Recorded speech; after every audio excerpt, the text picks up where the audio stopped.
Okay, welcome everyone. I'm very, very excited about this parenting webinar tonight, and that is mainly because of my guest this evening, who is crazy, a mother of four. I just think that's crazy. And not only that, but a very, very good mother of four, and also she's a teacher. She works outside of the home as well. She's a senior pastor of a church. So she's got a lot going on in her life, and there's a lot of practical wisdom that I'm going to suck out of her tonight. So welcome, Pastor Anna Giles. Thank you. It's awesome and scary to be here. It's good. It's very, very good that you're here because I know nothing about mothering. So if it was up to me, it would not be a very long webinar. Well, hopefully I've got some things to say. Hopefully. We'll see. I'm sure you have. Let's start with, so we're all on the same page, what is a mother? How do you define what mothering is? Well, the first thoughts I had was a sleep-deprived schizophrenic, because he's kind of playing all these different roles. That there were a few other things that came to mind as well. Superwoman, super tired woman. I think I've also got a fridge magnet that says a mother is like a button, she holds it all together. And I think mums are awesome because they've just got so many hats on, they're just doing so many things. And really, I just love mums. I think they're incredible what they do, and kind of the unsung heroes in the world today. And I was thinking about that comment, you know, familiarity breeds contempt. And I think because we've grown up with mothers, and mothers being around for centuries, that it has in society today, it doesn't have the same value as it should, because everyone's familiar with mums and they don't kind of appreciate as much the mothering role. But it's so vital and so important. I was just trying to think. The other thing I thought of was the ultimate multitasker a mother is. So you can be on the phone, holding the washing, negotiating with two children who are trying to kill each other while cooking dinner. And I don't know how many men could do that, but I know that mums do that all the time. So I think mums are pretty amazing. I'm a bit biased. They are. No, they definitely are. Even non-mums can see that mums are pretty amazing people. When I was thinking about tonight, I was reminded about, there's a scripture in Deuteronomy 28, which is, you know, there's lots and lots of blessings. And it's one of my faves, but I saw it in a different way. So it says, the Lord will grant you abundant prosperity, which I like. I mean, prosperity is good enough, but abundant prosperity, that's pretty good. And then it says, in the fruit of your womb. And I realize that that is a blessing from God specifically for mothers, because only women have wombs and only mothers have fruit of their womb. So there's a blessing that God has specifically for mothers, and that's what I'd like this webinar tonight to be, a blessing specifically for mothers. And I know that you have so much practical wisdom. So I want to start with asking, do you have any wisdom about time management? Okay, well, well, I think, yeah, that's a huge one, because you never have enough time as a mum. There's never enough time. I think being a perfectionist, as some of my friends, or you might know, you can have quite high expectations of what you need to get done, and if you're a list person like me, you know, you get through the day, and if you haven't ticked off all your things, you feel like, oh my goodness. But what I have learned as a mom is and especially as a perfectionist, that I just have to relax a lot and, you know, and try not to get too wound up about all the tasks and getting things done. But things that I have found that helpful is having one set day for different things. So that, like, on a Thursday it might be I have to go grocery shopping. Monday is my day with the girls where we do something together. Friday night is family fun night, which my kids always rave about. That's always Friday night, family fun night, and they know that Friday nights is the night we spend together as a family. That's a and do great something. idea. Setting aside a regular night. Yep, I like that. Yep, so we do things like that. Having a day for housework. So you've sort of allotted days to different things, and that way I find routine just makes things happen just by slotting things in. Even to the point where at one stage I was doing a calendar for menus so that every night of the week, one night was chicken night, one night was mince night, things like that, so that every week, because the monotony of, I don't know about some mums might struggle like myself with menus and thinking up ideas of how you're going to feed this family. So I found doing that really helped, and then doing a bulk grocery shop, so you had all those things in stock. So you didn't have to brain strain on what am I going to feed these people tonight. Because it can get a bit crazy at mealtimes. So and actually my sister-in-law, her really good method is she would cook 3 times a week, and she'd double everything she cooks, so they'd eat it twice a week, which you might get a bit sick of that, but you could always freeze one of those meals and bring it out in a couple of weeks, because I think you just get so busy as a mum. It's about being prepared, I think, so that you can sort of stay one step ahead of the pack. As I call them. Yeah. So I had a friend who she was an executive, so she was very organised and not the typical maternal type, if I can put it that way, but very effective and efficient in everything she did. And she decided before her first child was born that she was never going to heat any food for her child, so they didn't get used to having cooked food. So she would give them baby food out of a jar, never heat it up, so they didn't get used to having to be near a microwave or a stove or anything. And she put them to bed the night before in the clothes that they were going to wear the next day. So she'd bath them, dress them in the clothes they were going to wear the next day, never have pajamas, because that would be a 2-step process. So she's very efficient and willing to think outside the box, because there are things that you can do to better manage your time out there. It's a matter of finding what works for you, I guess. Yes. My brother came to visit once, and he said, we've nicknamed you the Queen of Boxes. So I'm a big box fan.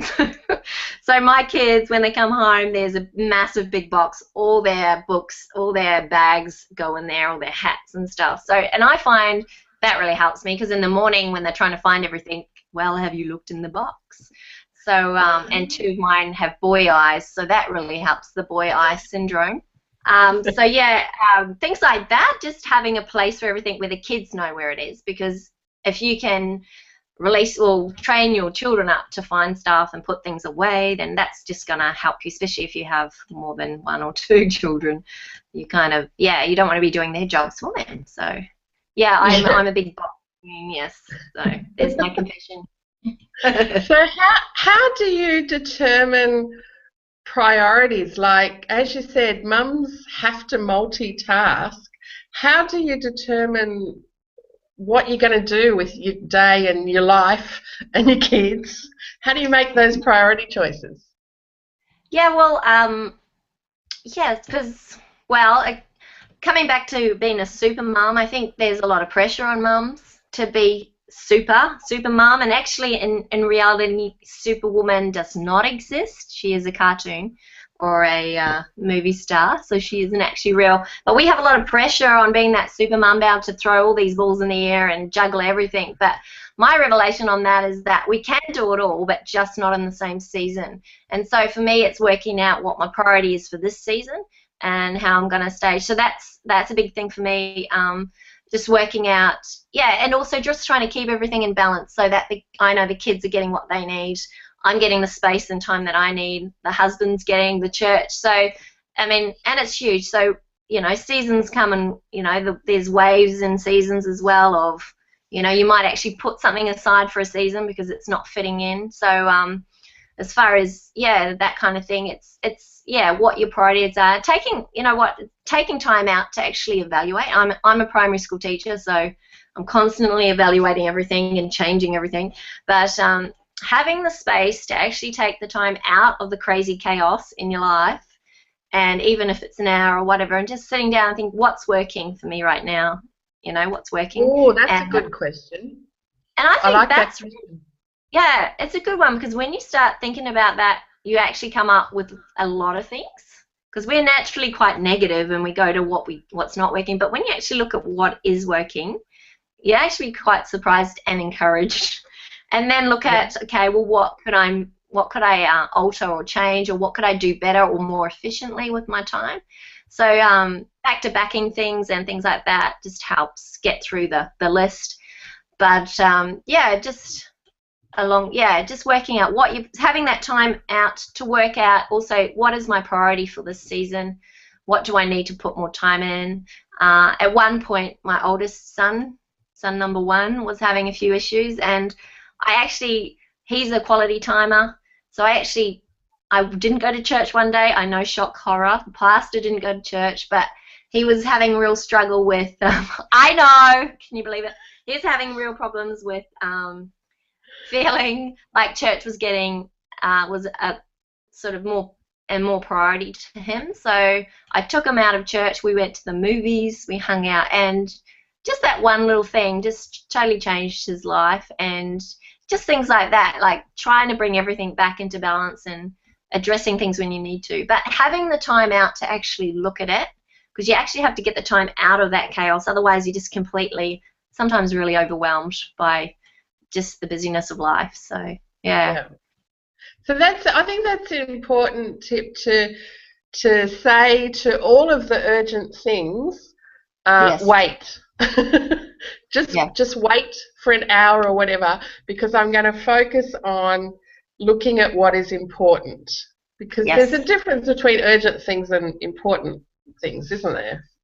Oh, definitely. And that the urgent stuff will come up all the time, and it will try and take your time away from what is truly important. So you can I get a bit like this, get pretty wrapped up in getting the house clean and tidy and all that kind of stuff, because it does help you manage your household. But when it comes between housework and spending time with your kid, or helping with the homework, or going to a footy match, or all that kind of thing, which I do struggle with. I struggle for that stuff, but just remembering that that's more important. And I mean, really, when the kids look back, they're not going to go, wow, when I was a kid, our house was so clean. I always had clean undies. Like, I mean, boys, they don't even care about that stuff. Really, they're going to look back and go, oh, Mum took time to sit with me and play Lego, or take me to a movie. Because really, all you're going to leave behind when we leave are deposits that you deposited in your kids' lives and other people's lives. So you've got to keep remembering what's important. And for a task-orientated perfectionist, it's really hard, but you just have to keep pulling yourself back and going, okay, what's important? What's important right now? So, yeah. Yeah, hard, well, it must be hard for you because, compared to me, like, you're a rubbish mother, because I'm the perfect mother, because I haven't made any mistakes with any of my kids ever. So, well done. That's only because I haven't got any kids. But how do you deal with comparison? Because I know that all of us struggle with comparison at times. But it seems for mothers it's even worse. Everyone seems to feel like they have the right to compare mothers. How do you deal with it? That's really tough, and it's tough when everyone has opinion, and it's tough when they want to share that opinion with you. I've got lots of opinions. If you want an opinion, just ask, because I've got so many. Awesome. Yeah. Well, for me, I've just really learned that I've been called to a particular journey, and I can't, like, sometimes I compare myself to other people who aren't doing as much as well, so it can work in the opposite way. And I've just learned, what God's graced me with what I'm doing right now. So I can't compare myself to other people. Also, I think nobody has walked in your exact shoes. So for me, like, nobody's had my parents, nobody's had my upbringing, nobody's had my 5 brothers. Nobody's married my husband, had my 2 boys and then my 2 girls, and all that kind of stuff. So that's no one has walked.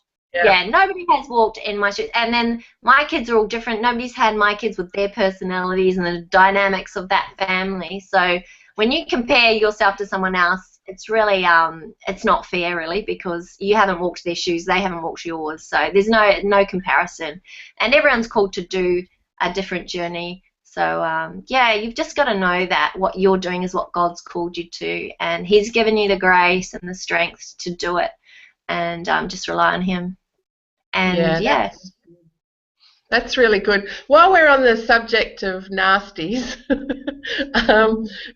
comparison can lead to guilt, and all sorts of things can lead to guilt. How do you deal with guilt? That's a very good question. No. Well, well, guilt comes back again, I think, to comparison. Like, you're guilty if you breastfeed, you're guilty if you don't breastfeed, you're guilty if you go back to work too early, or if you stay at home, you're lazy. There's always these it really comes down to expectations, what you expect of yourself and what other people expect of you. But you've got to know, too, that there's a standard that people have for you, but no, there is no perfect mother. There is no perfect mother. And everyone stuffs up, everyone makes mistakes. Yeah, and I think you've just got to take all of that to God and just give it to Him, because He sees your heart, He knows your motives, and that you love these kids and you're there for their best. So yeah, the guilt can be a real trap. All it's going to do is suck out the passion in your life and your energy and wear you down. So sometimes I think with those negative emotions, I think when I start thinking them, I go, where's this going to take me? Nowhere.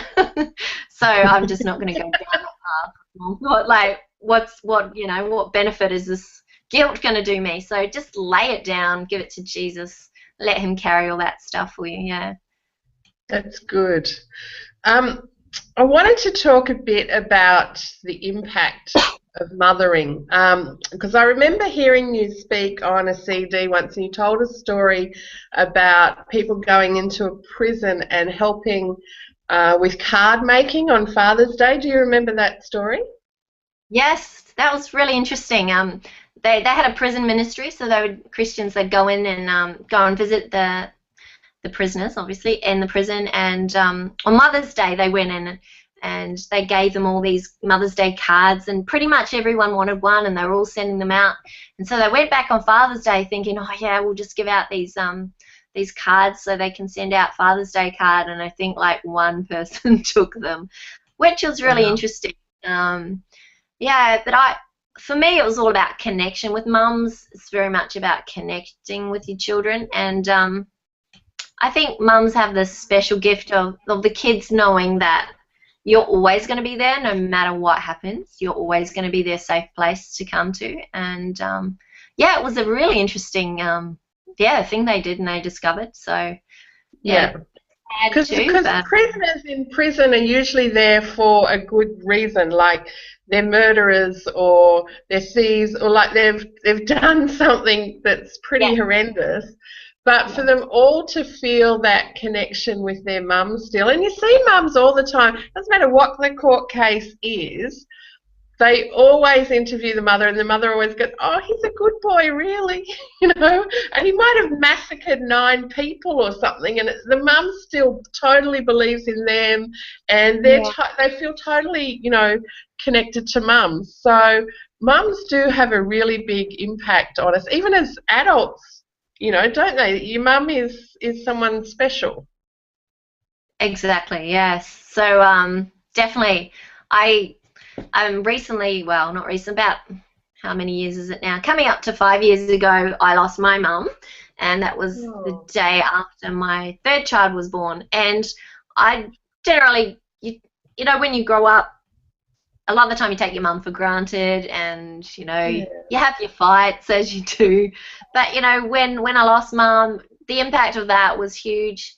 It was like I'd lost the anchor in my life, the person whatever happens, no matter how much I fought with her, whatever was going down, I knew I could ring her and she'd forgive me, love me, and be there for me. So yeah, Yeah. it's mums are amazing. Like and I think you don't fully sort of comprehend the impact or the sacrifice that your mother makes until you actually become a mother, and you don't fully comprehend how much they love you either until you have your own child, and the love that you have for that child is just unexplainable. So, yeah, yeah, just really in honor of what my mum did. I know just so sacrificing. I know that on her deathbed, she was in a hospice, and I didn't know, but she only had a couple of days left, and I had my child and let her know. But her last thoughts were, um, she said to my dad, "Can we get Anna some help with the housework and send her some flowers?" So even on her deathbed, she was concerned about me and wanting to do stuff for me, and that just spins me out. Like she paid to have her house cleaner come to my house Oh, after she wow. passed away and clean my house because she couldn't be there. So yeah, That's that's. amazing, isn't it? Mm, sorry, she got That's the two. it reminds me of when Jesus was on the cross, like he's concerned about his ultimate destiny, obviously at that point, which is as our savior and redeemer, and the thing that led all of us into the kingdom, the amazing sacrifice. And yet at the same time he says, like literally hanging on the cross, he says to John, behold, this is your mother, and he says to his mother, this is your son. So he's actually thinking about mothering at that pivotal point of history. Like, mothering is certainly not something that Yeah. is down the list of agenda, that Jesus will talk about it if you really want to talk about it and if he's got the time. He elevates it to the point that it's equal with the church and redemption and the sacrifice and all of that. He puts mothering on the stage right alongside next to that. So I just want to encourage every mother that you're elevated in the eyes of God. You're not despised. It's not something that's like, there's a major impact that you have on all lives around you. um, I wanted to ask you as well. I heard you say something about everyone can be a mother. Can you talk a little bit about that? Yes, well, some of you might have read, there's a couple of authors, and they've written Wild at Heart and Captivating, John Aldridge, I can't remember his wife's name. But what struck me about both of those books, one talks about what a man's like and one talks about a woman, and it just really struck me that men and women together represent the nature of God. They're in the image of God, but the way a woman is built in the image of God is that she's a nurturer, and a man is someone who goes out and conquers and does stuff, and their strength is when they're out there doing stuff. But a woman's strength was when and I've heard Lisa Bevere say this, when they pull people or they pull things close to their heart. So yeah, that just really struck me about mums, that mums So are people. anyone can do that, can't That they? woman, Anyone yeah. can. Yeah. So that women are built with that instinct, whether they actually physically mother children or not. You can be a mother. A mother is someone who nurtures you, cares for you. Like, there's nothing like going to someone's house and they've cooked you a home cooked meal and they care about your needs and things. So, and I think especially in the church, there's a lot of damaged, broken families, a lot of people coming in who haven't had that mothering that would be any even spiritual mothering where you're being nurtured and cared for. And I think it's a really powerful thing. I think every woman's called to be a mother in some capacity, and I just think mothers are amazing. And if you've lost a mother or you've missed out on that, I think praying and asking God for mothers, spiritual mums in your life is a really great request, because we're called to be a family.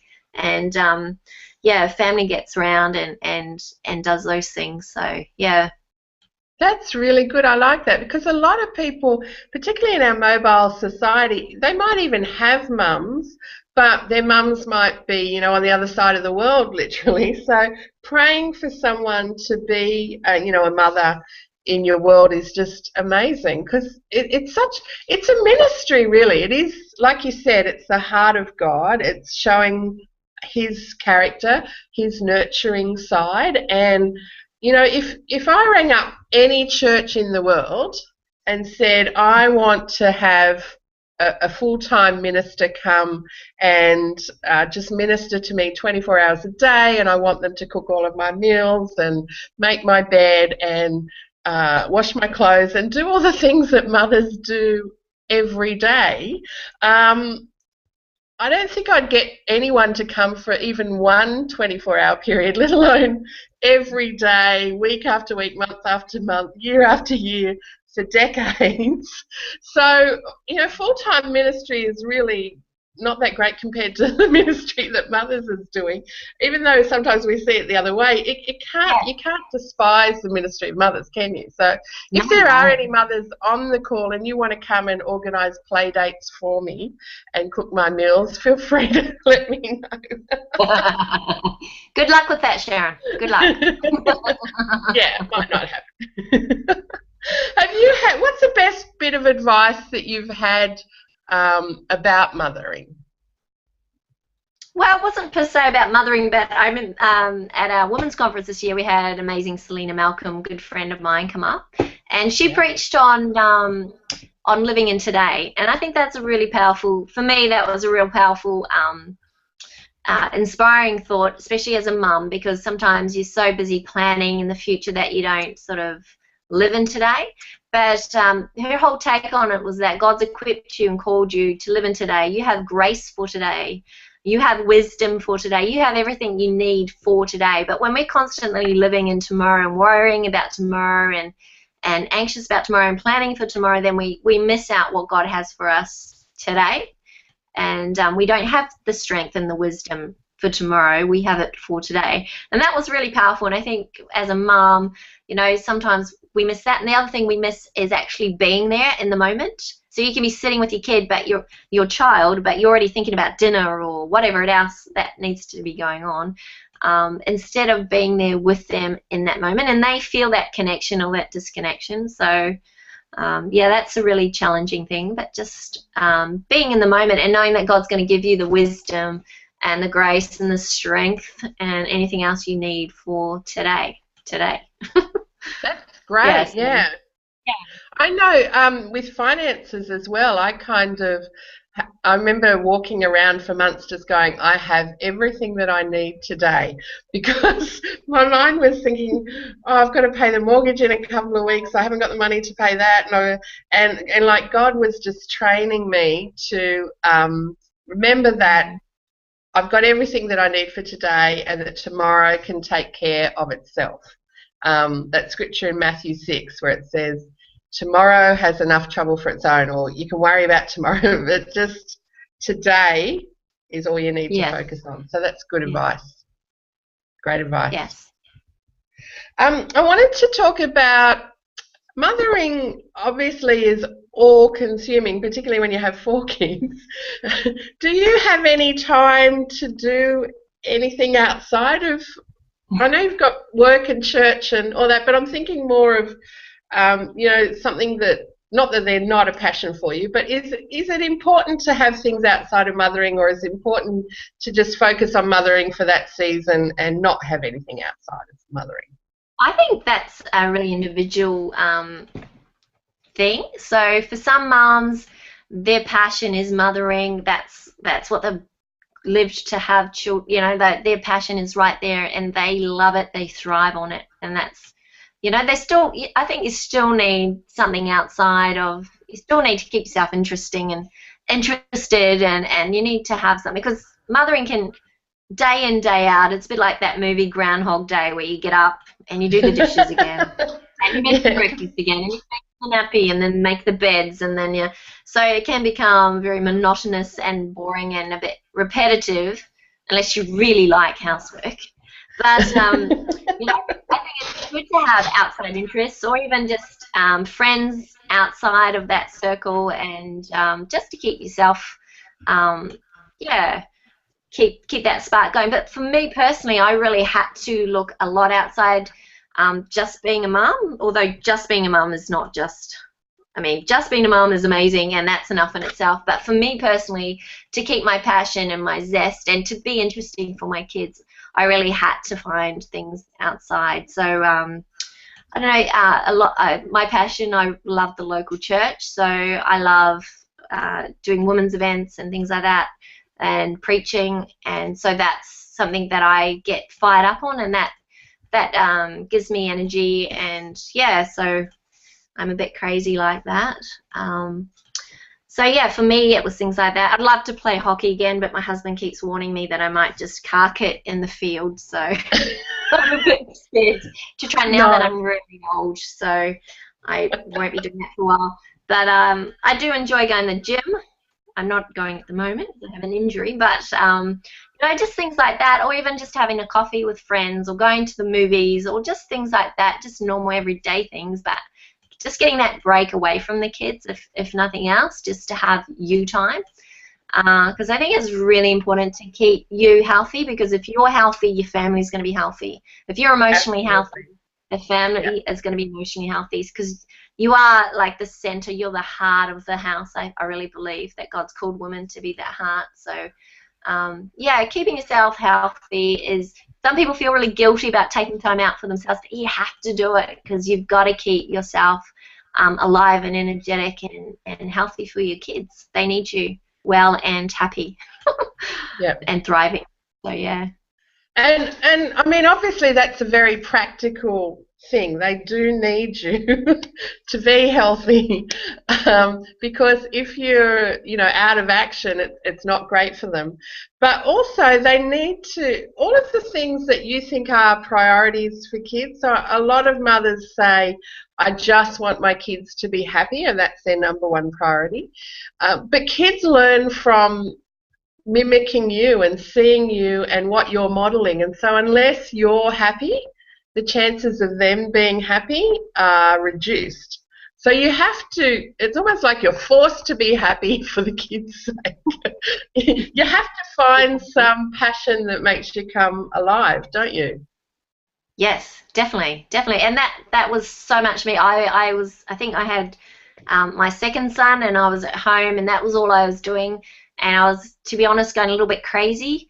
So I started doing women's events at my previous church up here in Cairns, and yeah, that really brought me alive. I started doing more worship, got on the worship band. So just finding something for yourself outside, and that really brought my energy levels back up. I was getting a bit desperate, stuck in the house 24/7 with them. Boys are lovely, but they are bouncing off my walls often. But yeah, so it was good. Yeah, I had a menu that I made. I was during a time where I was living with someone with depression, and it's very hard to, you know, talk about anything with someone with depression. You're sort of walking on eggshells because you know, you're sensitive to what they're going through, their needs. And so I sort of found, though, that I kind of lost myself a bit in that. So I made up a menu of things that were sustainable at different levels, but that made me come alive. So some of them were like taking a walk on the beach, or having a bubble bath, things that cost me nothing in terms of money and things that cost me very little in terms of time. So I could do them every single day if I wanted to.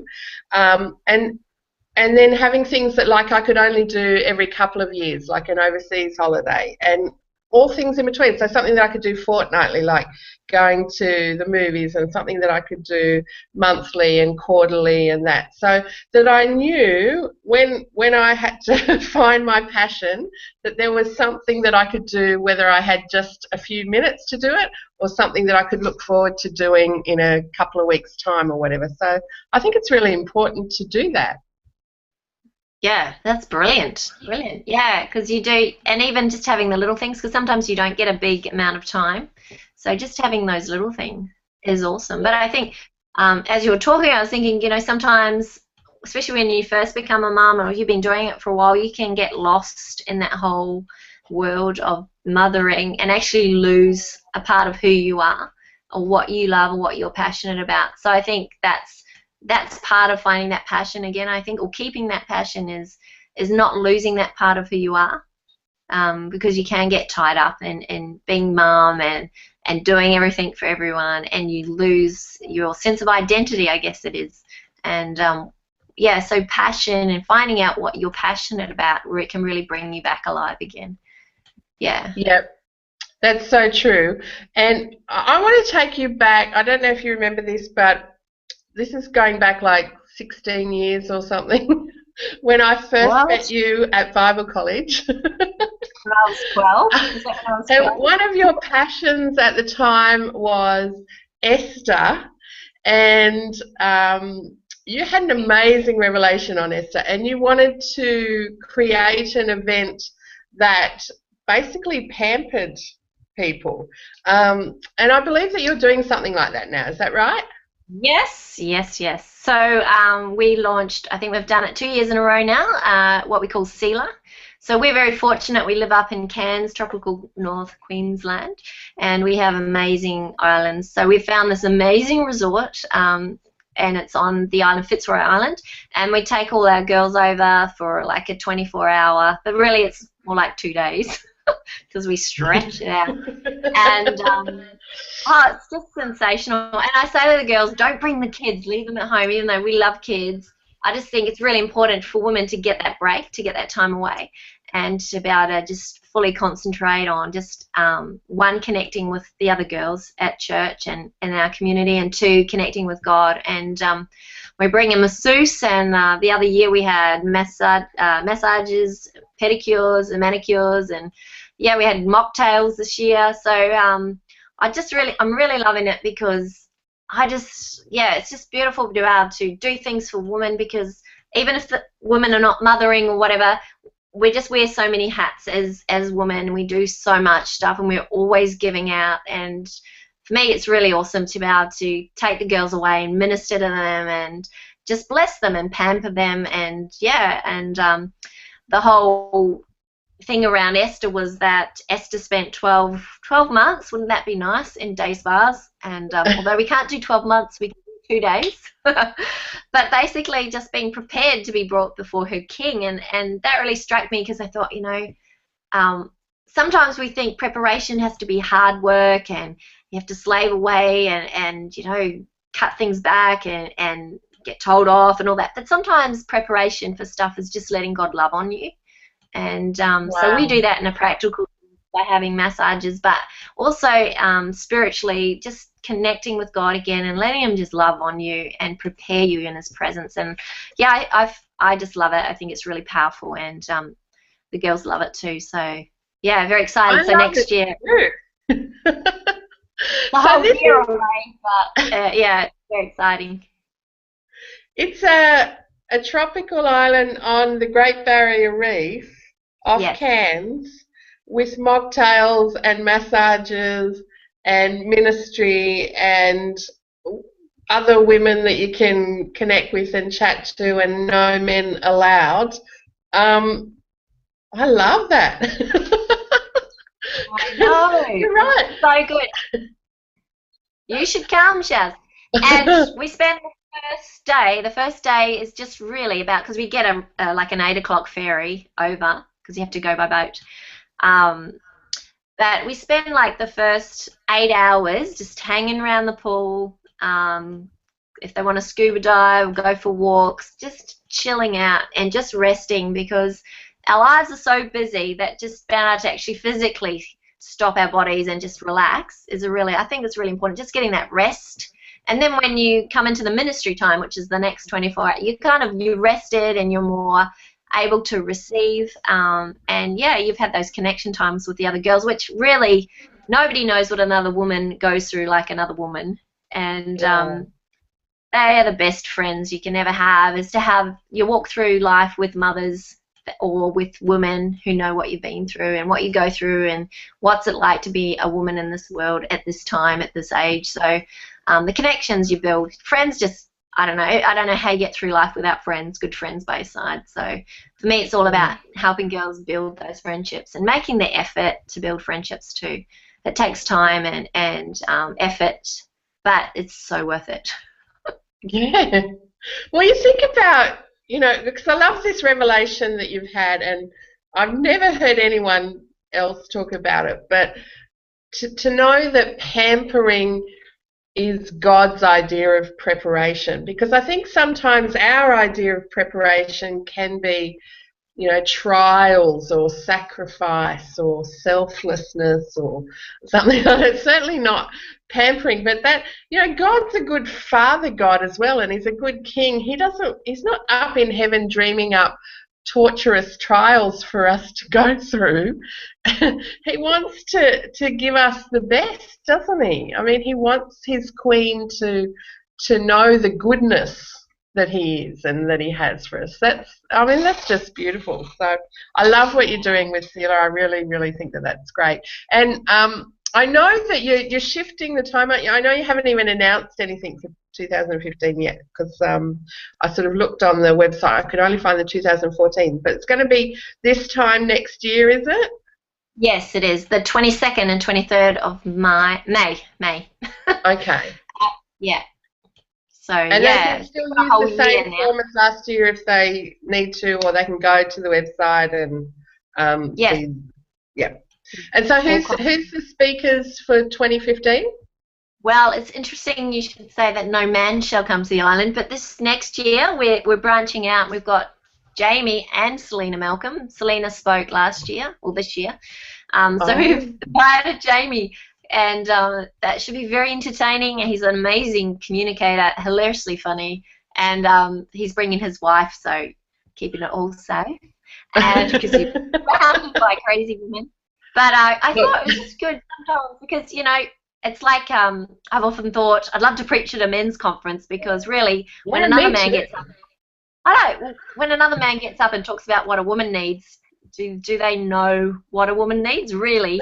As much as a woman would actually know what a woman needs. Same with guys. I think it's just good to have a man's perspective on what a man needs, and I think we've all got men in our life, so he's going to come up with some amazing insights, I think, on how we can connect more with our men and things like that. So, and because us women just love relationships, I think it's going to be, I think it's going to be amazing. Can't wait. It's going to be fun. And besides, I think, people might know Jamie Malcolm from, Mornings with Kerry Ann or the Shopping Channel or all of the amazing things that he's done. And like you say, he's an amazing communicator. But the best thing I think people need to know about Jamie Malcolm is he's a big hunk. He's just such a total spunk. So, but enough about me and my celebrity crush. You've added another day to Selah for senior ministers. Is that right? Yeah, we were trying out. That we was getting a more senior minister, female senior minister, to come in and just minister to the younger pastors and ministers coming through, because they've done the yards, they've done the time, they've got the experience and the wisdom, and I'm always one for, if someone else has done it, let's just pick their brains and grab all their wisdom and try not to repeat all the mistakes.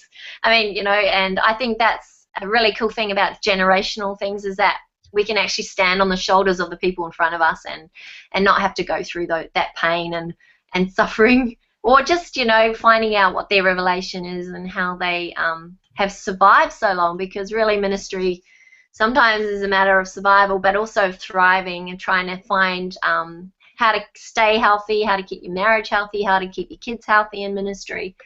It was really awesome this year. We had Pastor Rose Gilbank from C3 Mackay, and she's been pastoring for somewhere like 30 years with her husband.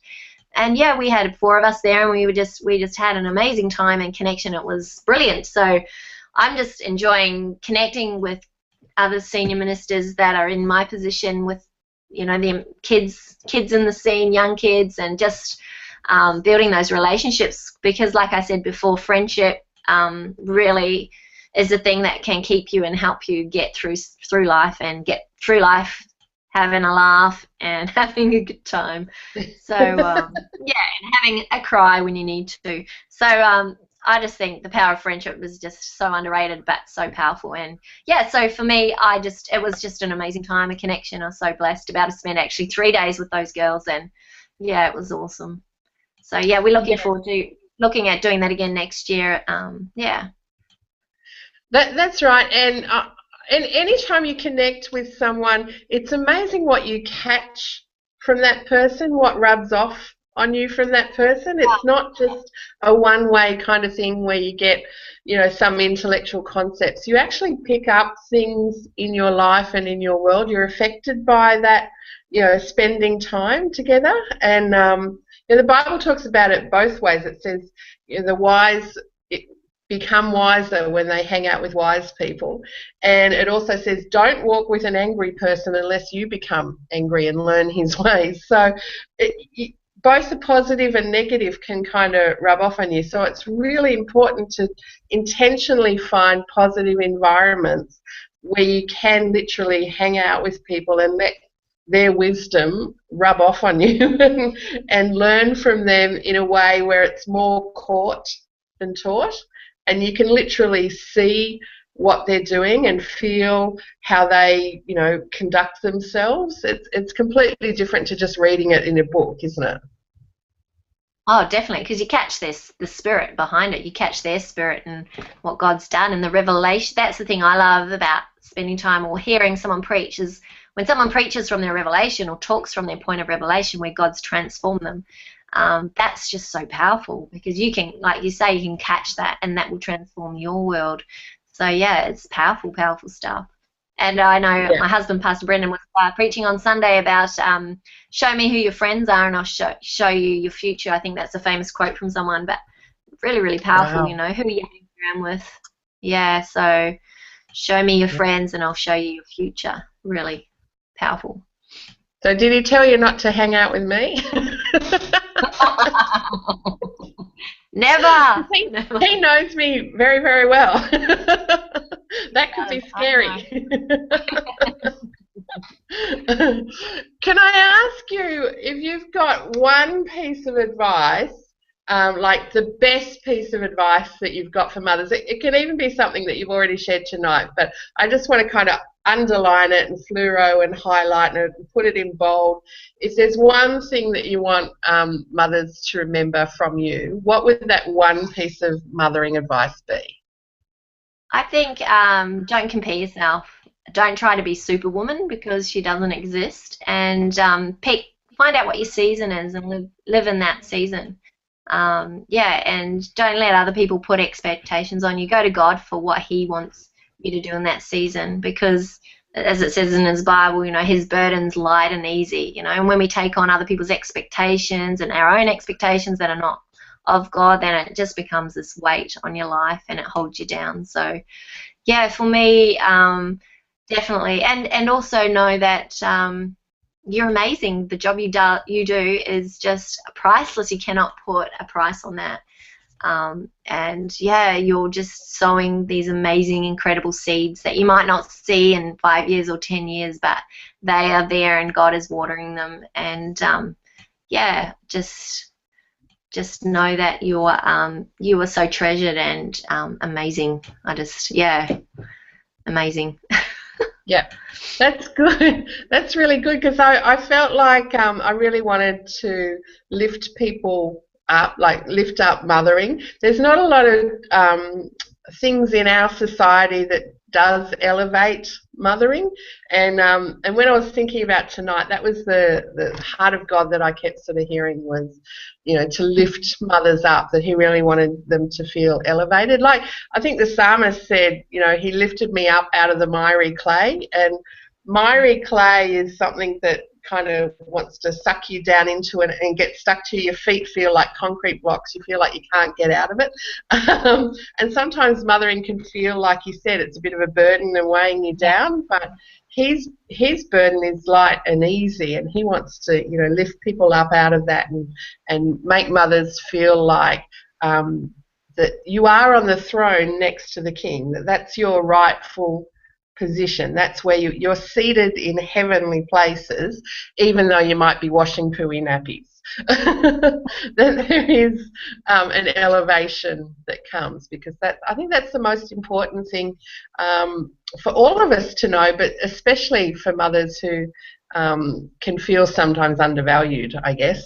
What about for special needs children? Do you have any advice for mothering of special needs? Well, I remember actually reading something about that, and well, actually, it might have been a quote or something, but they were talking about mums with children with special needs were actually chosen because they were special and treasured, and God knew that they were equipped with everything that they needed for doing that role. And I just think that's amazing, because that just takes mothering to a whole nother level, in my opinion. Because mothering is hard work as it is, but you throw in something like a special need where it just goes to another, and there's another realm of that, of judgment and opinions and all that stuff that goes alongside of that.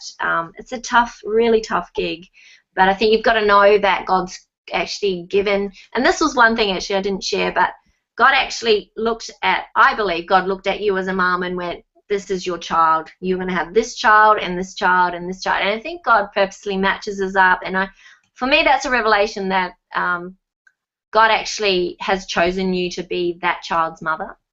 Wow. Because you are the best mother for that child. And I think that's a really awesome, precious thing to hold on to, that you've actually been given these children because God's entrusting you with them, because He believes you are the best mother for that actual child. And I remember reading in Isaiah 40, verse 11, this really helped me, especially when I had really little kids, and that whole trying to find a quiet time, trying to juggle everything.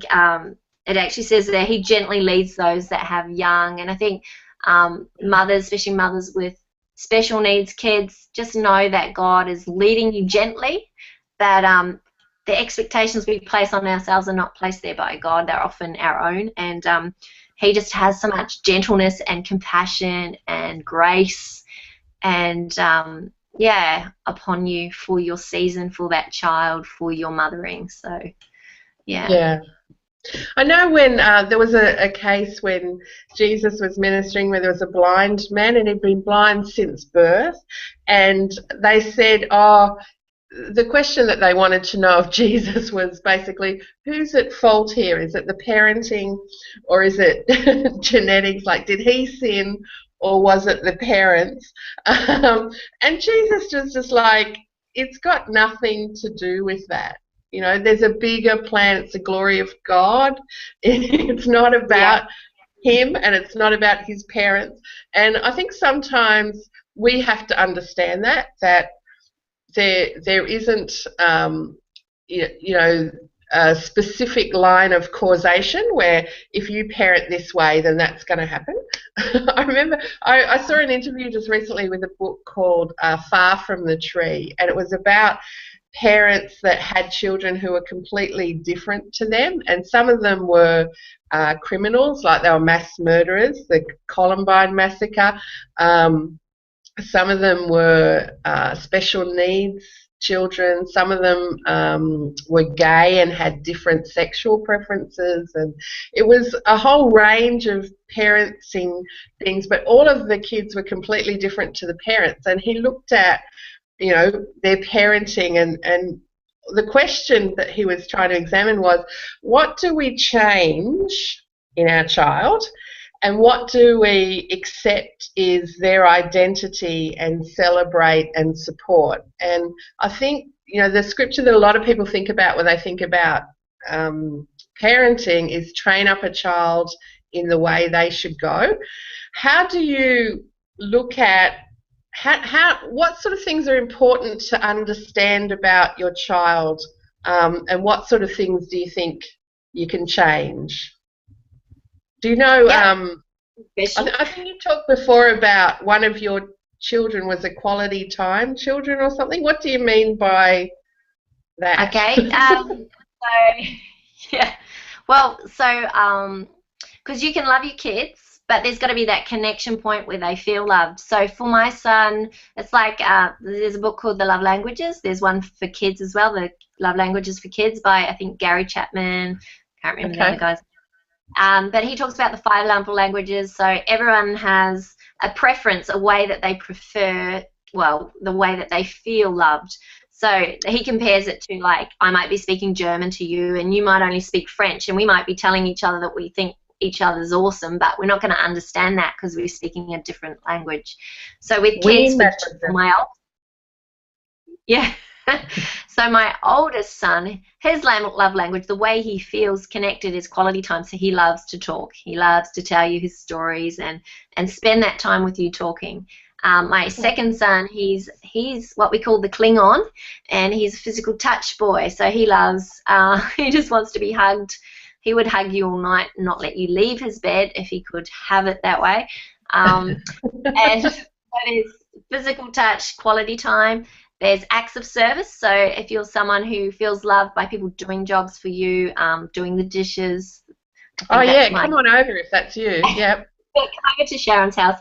And so encouraging words is another one.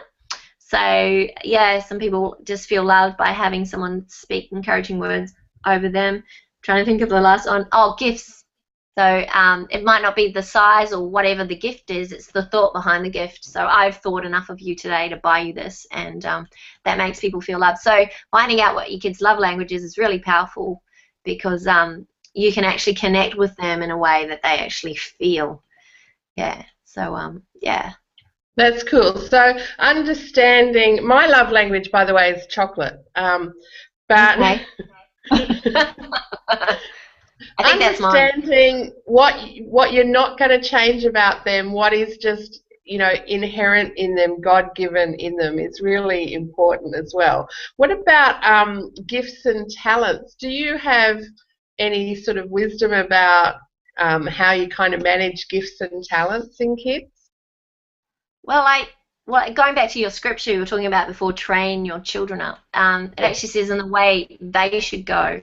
So I think sometimes we can, as parents, think they need to go this way or they should be heading that way. But really, and I probably haven't said this tonight, but prayer is awesome. If if you're going to be a parent with influence and power, I think prayer is so vital, because God can give you the wisdom that you need in order to train your child in the way that He wants them to go, not the way we want them to go.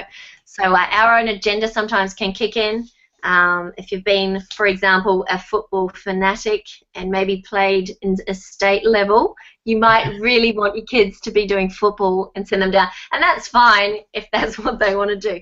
But you've got to take into consideration what their passions are, because you really want to be helping them as a parent to understand how they are created, what are their gifts, what are their strengths, and even sometimes what their weaknesses are, not to the detriment, but just to make them aware, okay, well, other people have gifts in this area, but your gift is this thing. So I think that's really powerful, because if you can unlock in a kid how he's created and get him to the place where he actually likes who God has created him to be, I think for self-worth and just to be able to like themselves, it's going to really set them up for life. So yeah, I guess not placing our own agenda and really seeking God and praying and asking God for His wisdom, because He knows them inside and out and upside down, and asking God for what is His plan for your children.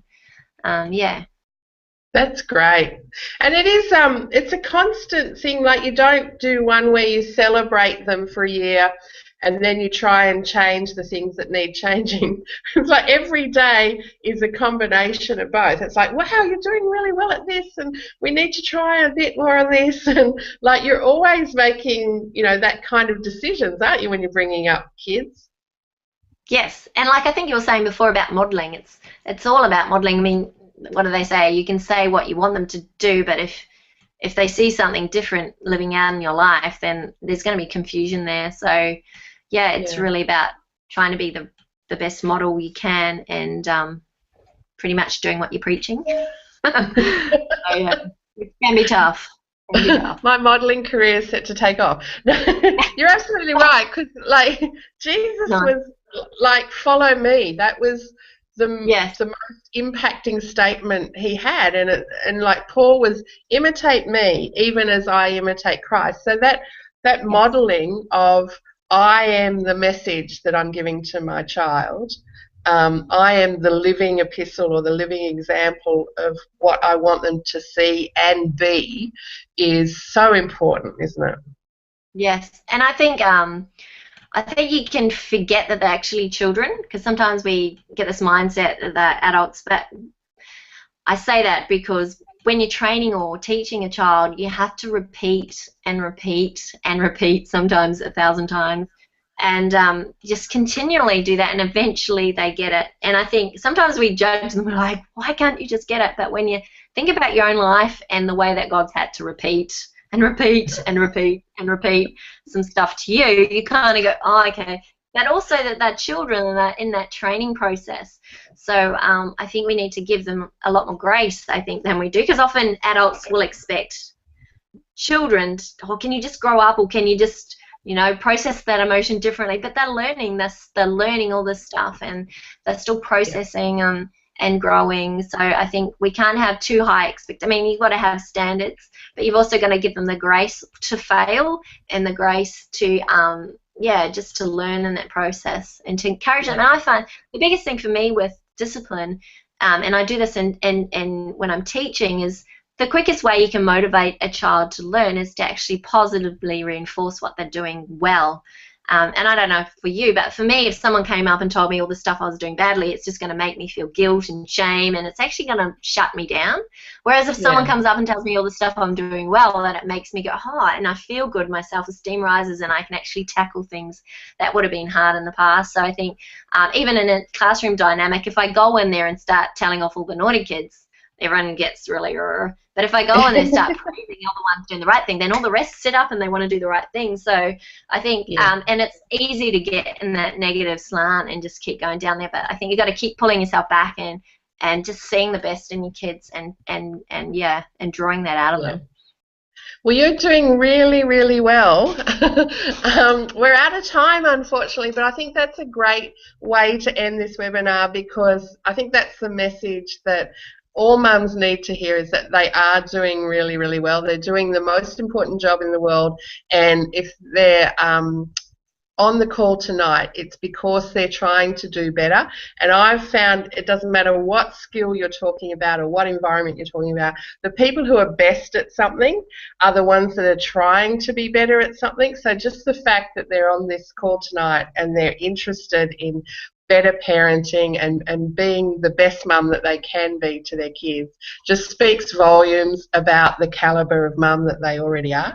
So I want to really thank you. Unfortunately, we're out of time. I know I could talk to you for the rest of the night, but it's like, what is it, 10 p.m. over there already, so I better let you go and actually see your kids.